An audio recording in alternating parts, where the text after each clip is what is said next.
Yeah, so here's another Chris, and that was Chris Seitz, I believe. Chris Seitz, thank you so much for your help and actually your compliment that you've given Lydia here and Alexandra. And I'm going to kind of take over as a moderator.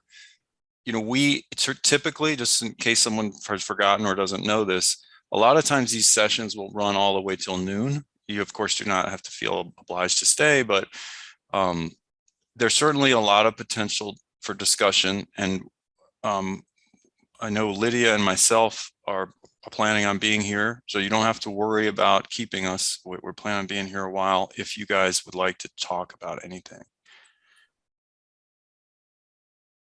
I guess I'll also say there's a lot of compliments in the chat from people whose opinions we value a lot. And Lydia and Alexandra, you did an amazing job. I could not be more proud to work with people like you. And I spent a lot of time watching today. I just cannot imagine it being done better. So thank you. But yeah, let's talk. I think I see Alan's hand up. Alan, what are your comments? Okay, thanks, Chris. Yeah, Lydia, really great job. I mean, I really like your graphics and style of presentation. So that was really good. It's nicely organized. Yeah. So one of the things that I wanted to mention or ask about was about the time. The time limitation that you described. I got the impression that that was about say gathering enough information, say of previous history. Is that the time you meant, or were there other time constraints? Well, let me jump in with one example of another time constraint. So I'm the state cropland agronomist. My specialty is not grazing systems, but one of my really good friends, JB Daniel, who he and I kind of finish each other's sentences after all these years. So I'll say I think of us as an agronomy team. Our Virginia NRCS agronomy team, because of due to my it was my fault, did not devote enough time to this. The agronomy team led by me, should have been on the ground. We should have been rigorously evaluating the sampling protocol ahead of time and thinking this through. So that's another example of inadequate time. Okay, yeah. So I wanted to make a few other comments, if I may, and I'll try to be quick about it. Okay, so the other thing that I wanted to state is on the issue of getting more sites versus fewer. So I think it's important. Also, first of all, I wanted to state how glad I was to see the words on the slides that kind of formulated all of the things, many of the things that I've been thinking about in the past decade. And so that was really well done. So thanks. But the more sites, I think there's just no way for us to know fully about any particular site. Even a fence post, a fence line, that fence line hasn't always been there. That fence line is temporary in a historical context. So it may have been there, multiple fence posts, or it may have been new. And there maybe have been fence lines in a field, whether it's a crop field or a pasture. All of those things, we're just not going to be able to know those things. So we have to realize that we can't know everything. And that's why more sites is always better. But we also should take a kind of a neutral view that I just wanted to make this comment that characterizing a site as good management or poor management is probably not a best use of our phrase.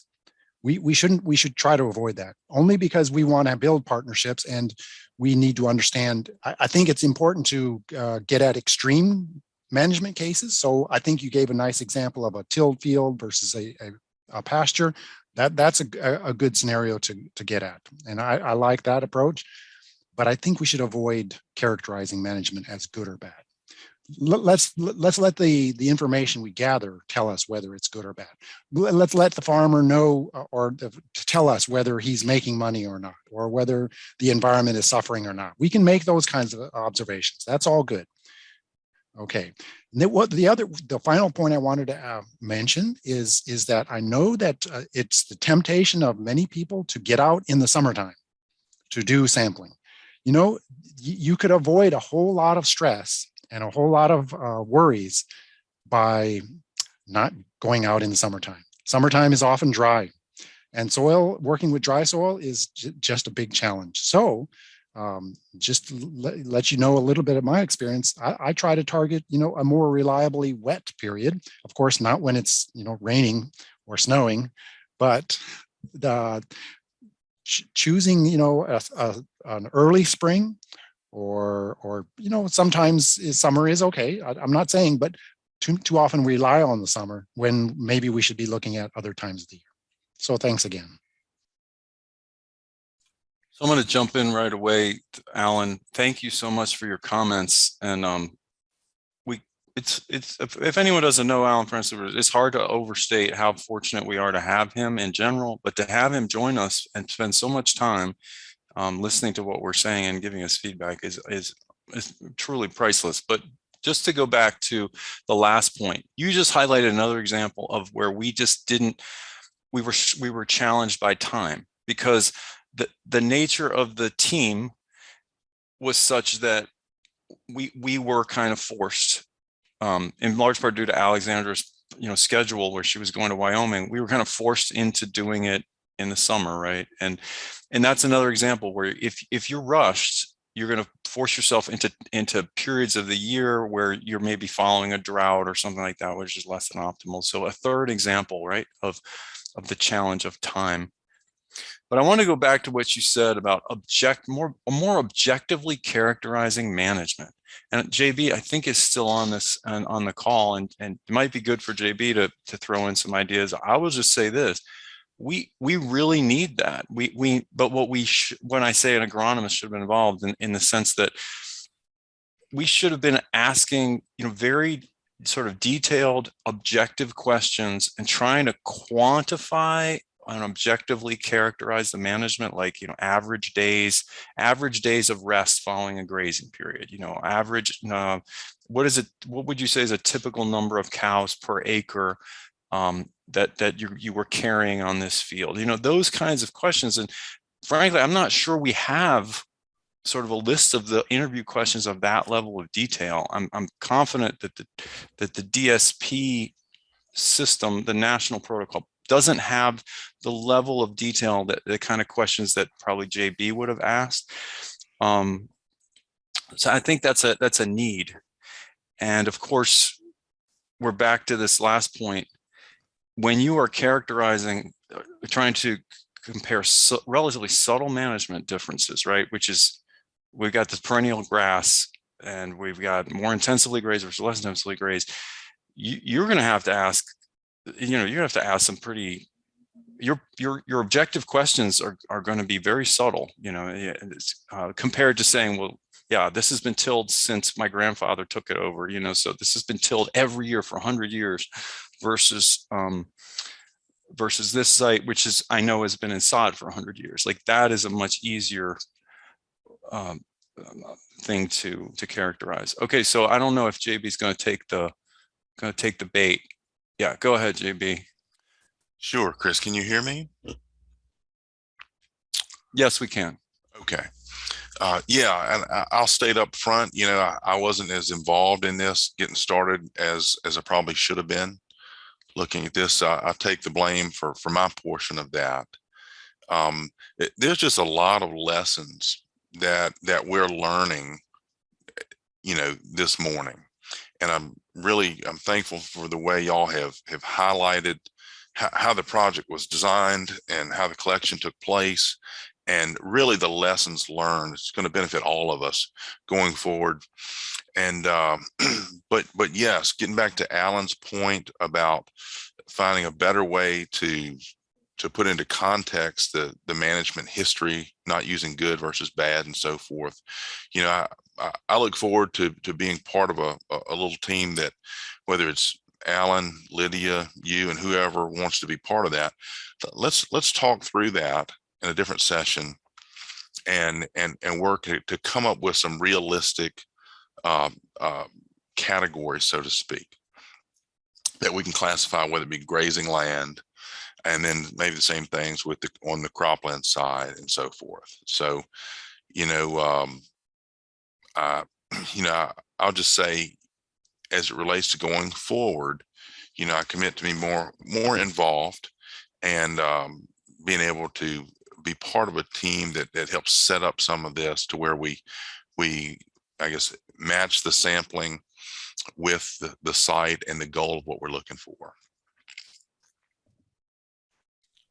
I think it would be great if we can get some more folks involved moving forward. I know it was challenging for me to just kind of be like, okay, well, I want to do this sampling. What are we going to do?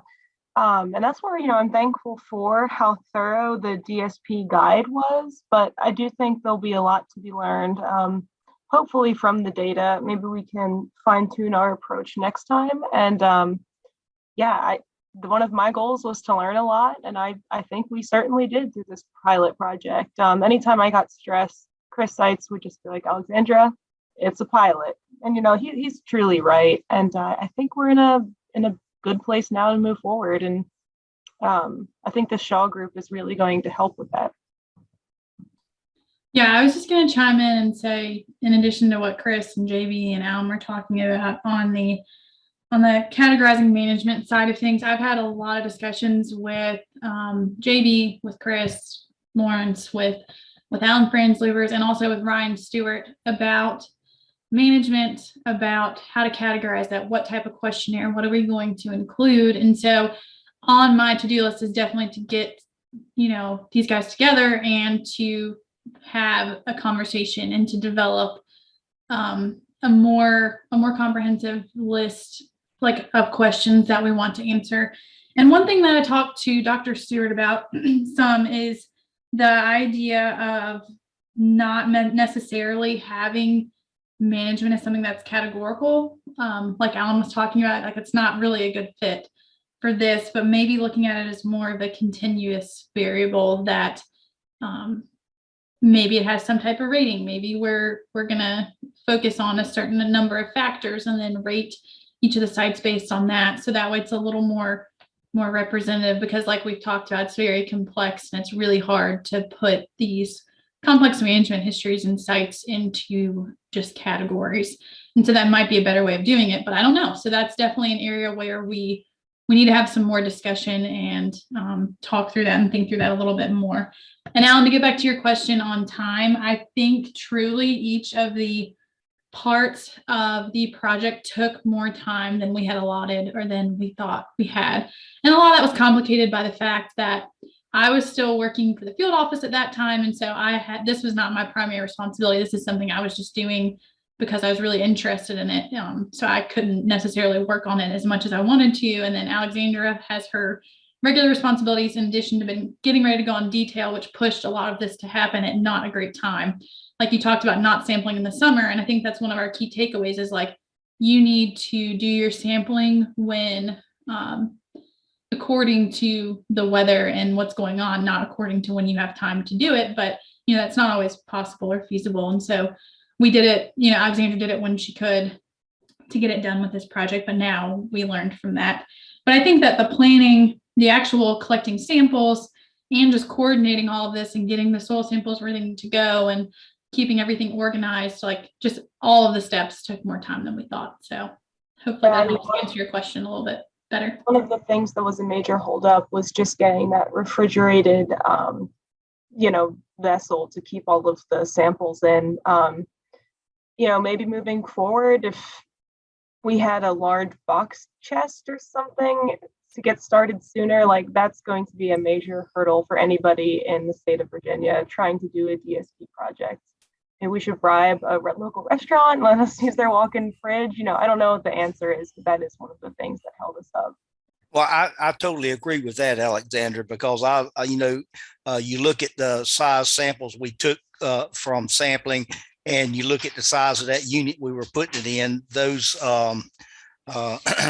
we didn't need a lot of area. So I told Chris next time, what I thought I should do is take a large ice chest, put ice in the bottom, and put some kind of frame on that so that the samples didn't actually come in contact with the ice, and then put those in an ice chest. And then in the evenings when we finish, put them in the refrigerator, because I don't think they have to be frozen, do they?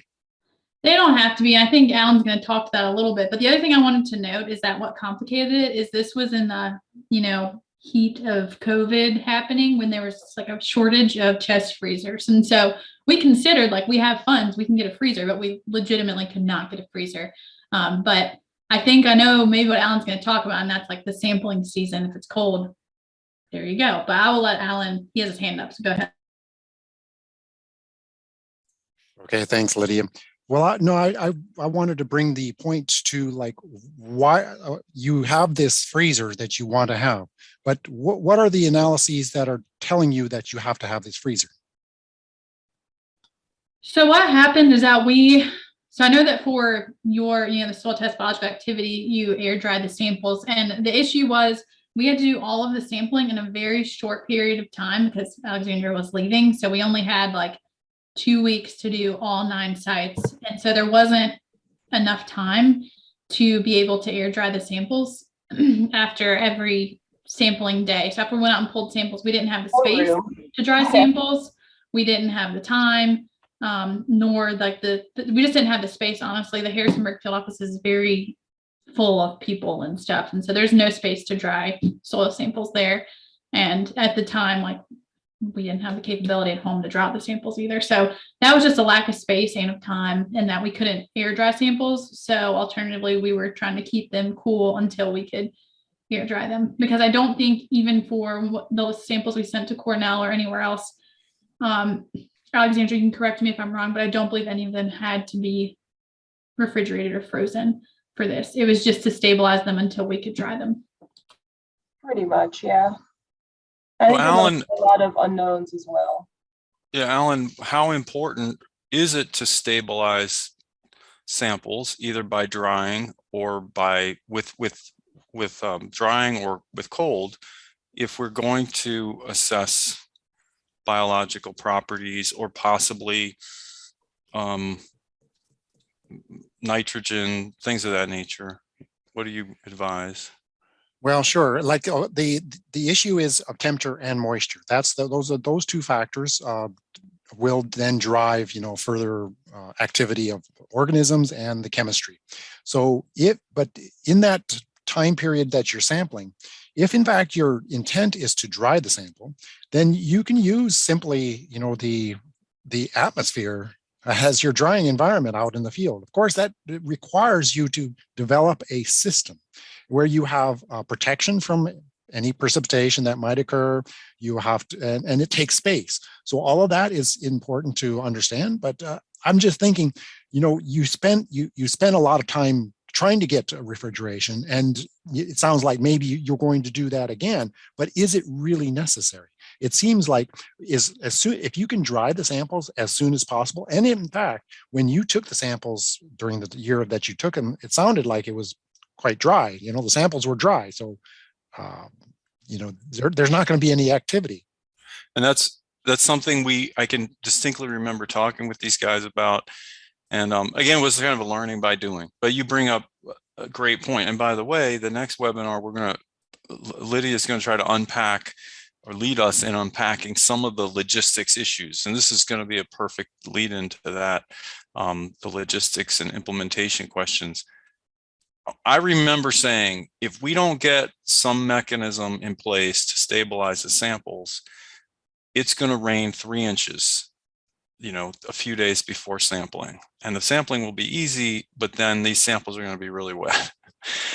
So yeah, you make a great point. There was no risk of those samples didn't need to be refrigerated because they were bone dry. But knowing that we couldn't control that moisture, and I think part of the issue was we just didn't have a system in place to get the samples right away down to Virginia Tech, where they would have the capability of drying them, or at least laying them out to dry, right? All those systems weren't in place yet. So Right. I think that of course, that it would be important to dry every day, like at the end of the day, but during the day, it's easy to put them in a box and in shade. The temperature effect is going to be minimal. They're not going to really heat up much as long as they're protected. So, you have to develop a system. That's all. Yeah, if I was doing it again, like for what we're doing in Eastern Virginia, like when we're talking through that logistically, I would definitely plan on spacing out our sampling, or at least giving enough time so that way we could have time to just lay out the samples and dry them like that day. So we didn't have to worry about this. But I think Josh Benson has his hand up. So if you want to go ahead, to have the floor. Yeah, hi everyone. I'm Josh Beniston. I'm a new regional soil health specialist with NRCS. I work with Matt Denton, who was here earlier, and he invited me. I just wanted to briefly say, thank you. I commented that I just really appreciate the discussion that's gone on today and the ability to talk through all of these little details that really, lead to success in projects. I think that this is just a great discussion to have in a group setting like this to learn from. And so really enjoyed this.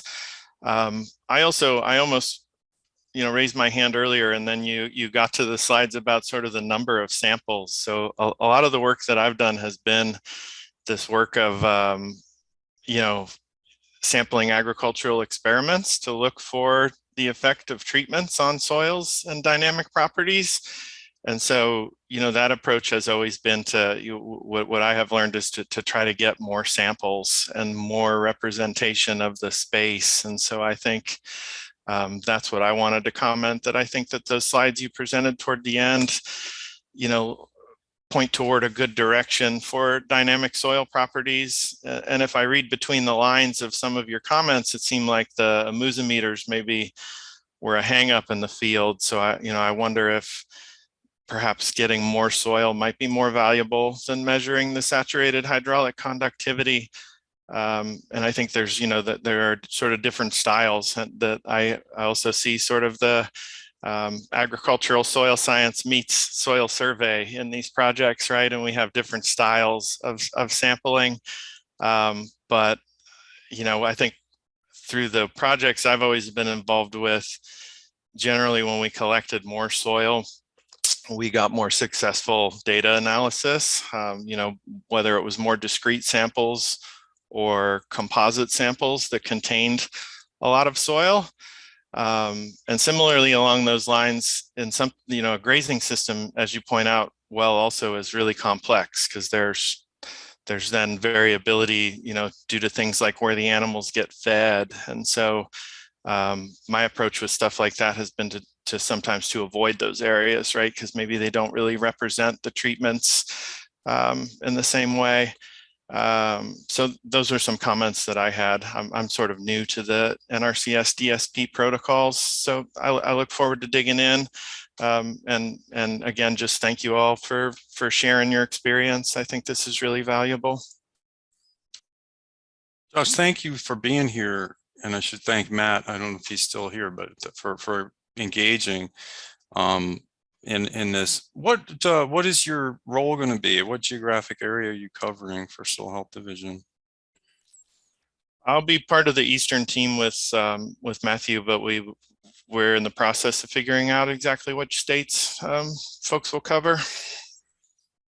Okay. Well, yeah. Welcome to the team.